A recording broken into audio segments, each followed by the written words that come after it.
Paano nagsimula ang kwentong Pita Mo? Magsisimula ang ating kwento sa isang babaeng nagngangalang Karen. Si Karen ay isang masipag na mag-aaral, mabait, ngunit sobrang mahiyain. Matagal na akong nag-iisa at sanay na ako. Palagi na lang kasi akong pinaglalaroan ng mga lalaki. Kaya ayon, nawalan na ako ng tiwala sa kanila. Inaisip ko na okay lang na mabuhay mag-isa. Saya naman ako, pero may kulang pa rin. Patuloy kong hinahanap ang mga bagay-bagay nakakompleto sa akin. Ngunit alam ko na darating din sa tamang panahon na mahanap ko rin yon. Sa ngayon, kailangan mo lang enjoyin at maging positibo sa lahat ng bagay. Malay mo, andyan lang si Mr. Right, nakikita ka at pinagmamasdan ka. Sa di inaasahang pagkakaalam ni Karen, yun na pala ang unang araw na kung saan magbabago ang kanyang pananaw. Dahil sa isang taong tatawagan na lang natin sa pangalang Daddy Finger. Si Daddy Finger ay maalaga kahit siya ay tibo. Ang puso naman niya ay titibok-tibok.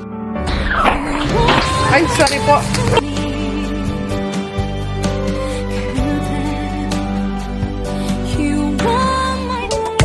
Ikaw kaya, ano ba ang kwentong Pita Mo? Tita, hindi ka nag-iisa.